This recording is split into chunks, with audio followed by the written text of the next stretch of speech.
چھٹے امام کا اعوذ باللہ من الشیطان الرجیم بسم اللہ الرحمن الرحیم.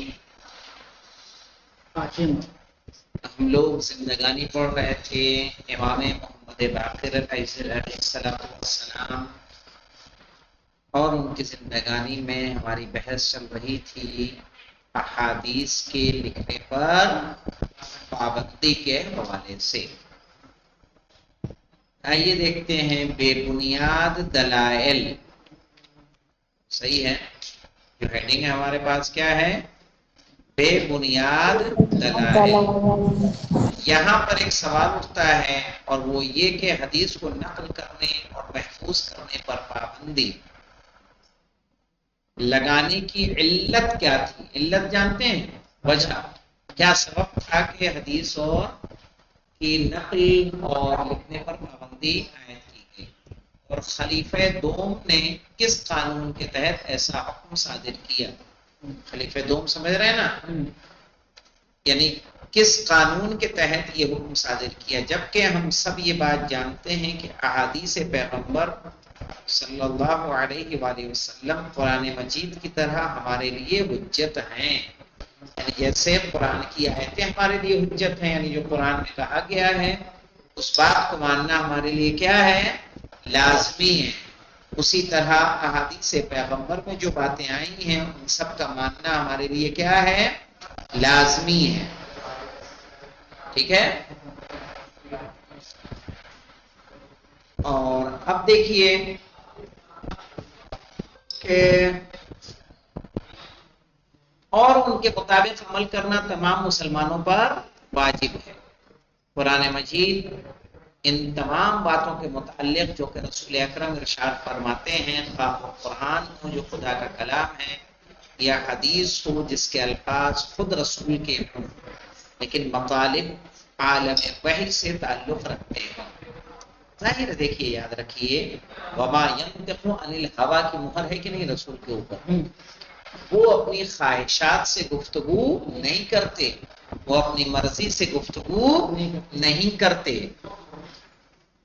فرماتا ہے کہ پیغمبر ہرگز ہوا اور ہوس کی بنیاد پر کلام نہیں کرتا ہے، اور وہ جو کچھ بھی کہتا ہے وہ وحی الہی کے مطابق ہوتا ہے.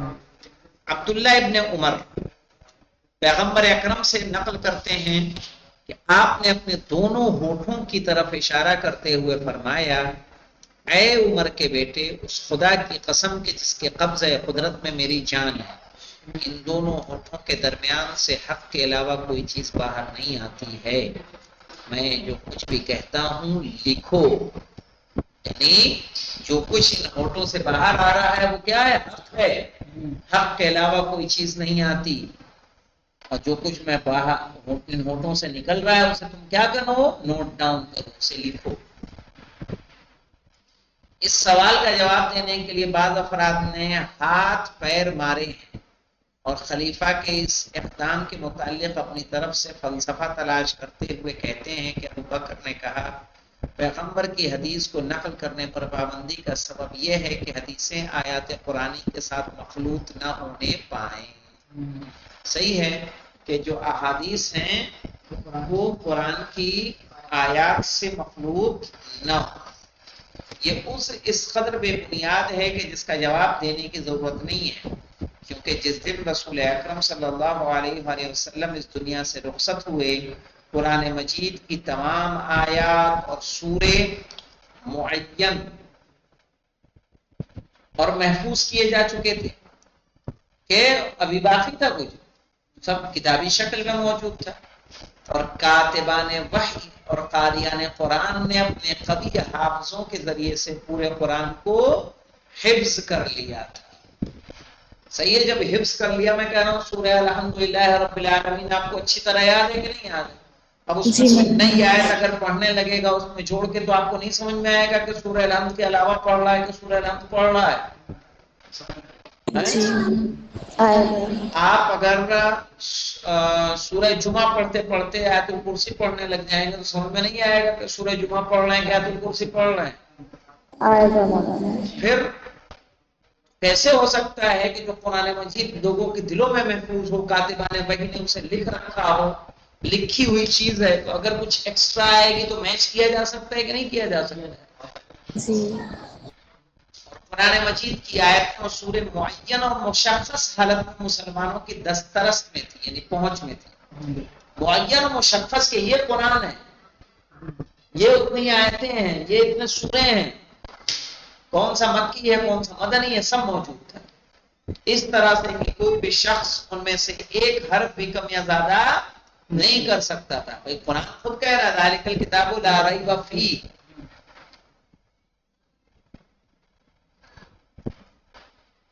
اور دوسری جگہ قرآن کہہ رہا ہے، دیکھیے یاد آ رہی ہے آیت قرآن کی، نحن نزلنا القرآن ہے، فرقان ہے، ونحن له حافظون، کہ ہم نے قرآن کو نازل کیا ہے اور ہم ہی اس کے کیا کرنے والے ہیں؟ حفاظت کرنے والے ہیں. عبادت کرنے والے. ایسی صورتحال میں کیا حدیثوں کا لکھا جانا قرآن مجید کو کوئی نقصان پہنچا سکتا تھا؟ اس کے علاوہ قرآن مجید اپنی فصاحت اور بلاغت، روانی اور سلاست، کشش، ترکیب اور جملہ بندی کے لحاظ سے ایسا ہے کہ جس سے مشابہ کوئی بھی کلام و تحریر نہیں ہے. اور رحمان علم القرآن، جو لہجہ اس کا چل رہا ہے، اس لہجے میں آپ کو کیا ہے، کوئی اور چیز اگر آپ شامل کر دیں گے صاف پتہ چل جائے گا اس سے الگ ہے. قرآن میں جو سلاست، اِنَّا أَعْطَيْنَاكَ الْكَوْثَرَ فَصَلِّ لِرَبِّكَ وَانْحَرْ إِنَّ شَانِئَكَ هُوَ الْأَبْتَرُ، سب میں دیکھیے را آ رہا ہے نا، کیسے ردیف و قافیہ ہوتا ہے. صحیح ہے. اب اس میں کوئی چیز شامل کریں گے، قُلْ هُوَ اللَّهُ أَحَدٌ اللَّهُ الصَّمَدُ لَمْ يَلِدْ وَلَمْ يُولَدْ وَلَمْ يَكُنْ لَهُ كُفُوًا أَحَدٌ. دیکھیے دال دال دال دال. تو جو سلاست قرآن مجید کی ہے، سلاست آپ کو وہ روانی، وہ لہجہ، وہ انداز، وہ کشش کسی اور میں دیکھنے کو نہیں ملے گی. صحیح ہے نا. اور کوئی بھی کلام اگرچہ وہ فصاحت کے لحاظ سے سب سے بلند درجے پر ہو، قرآن مجید کے ساتھ مشابہ نہیں ہو سکتا. میں نے باقاعدہ ایک پڑھا تھا کہ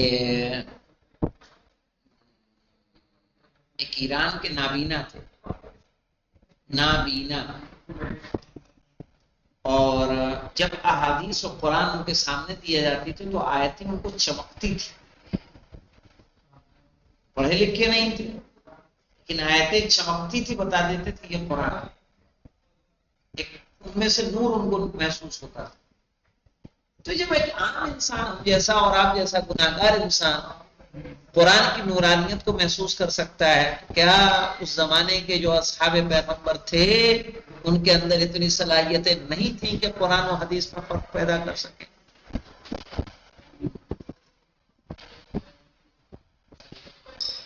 ہے کہ نہیں؟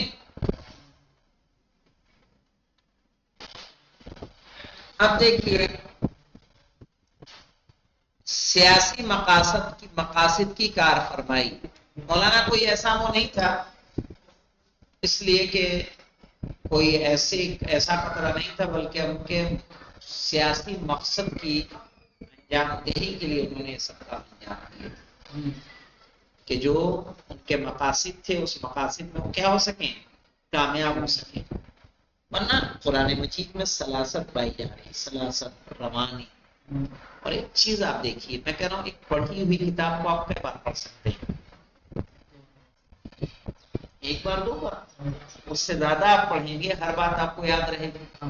ہر بات آپ کو یہ تو پڑھ سکتا ہوں، یہ پڑھ چکا ہوں، یہ صحیح ہے. کوئی ناول ہو کتنا پڑھ سکتے ہیں، اچھی سے اچھی کہانی ہو کتنی بار پڑھ لیں، صحیح ہے. لیکن قرآن مجید کتنا پڑھا جاتا ہے، عرب زبان والا بھی پڑھتا ہے، غیر عرب بھی پڑھتے ہیں، جو عربی جانتے ہیں وہ بھی پڑھتے ہیں. میں کہہ رہا ہوں جانے دیجیے سورہ الحمد کو دن بار ہم کئی بار پڑھتے ہیں، لیکن کیا اس کے پڑھنے سے ہم بور ہوتے ہیں؟ کبھی بور ہوئے؟ آپ کو کبھی اٹپٹا سا لگا؟ بار بار یہی سورہ آ رہی، لیکن پڑھ رہے ہیں پورا قرآن. کم سے کم مسلمان ہر ماہ رمضان المبارک میں پڑھتا ہے. کیا اس کو یعنی بوریت محسوس ہوتی ہے؟ ہر بار ایسا ہی لگتا ہے کہ نہیں آئے تھے، نہیں آئے تھے. یہ بھی قرآن کا کیا ہے؟ اعجاز. اب دیکھیے سیاسی مقاصد کی کار فرمائی. قرائن اس بات کی گواہی دیتے ہیں کہ یہ حکم سیاسی مقاصد کے تحت تھا، اور مقصد یہ تھا کہ اس حکم کے زیر سایہ اس عظیم امتیاز کو ختم کیا جا سکے جو امیر المومنین علیہ السلام کے حصے میں تھا.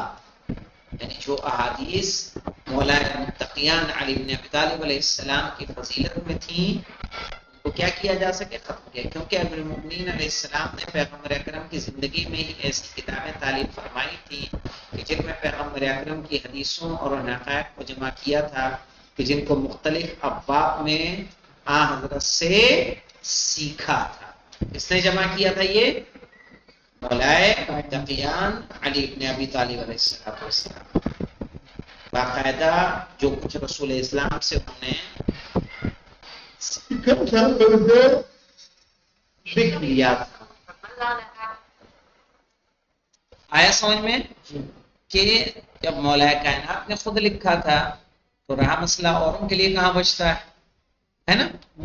انشاءاللہ یہاں تک ہم لوگ رکتے ہیں. اس سے آگے کی گفتگو ہم لوگ شیعہ تدوین حدیث کے بانی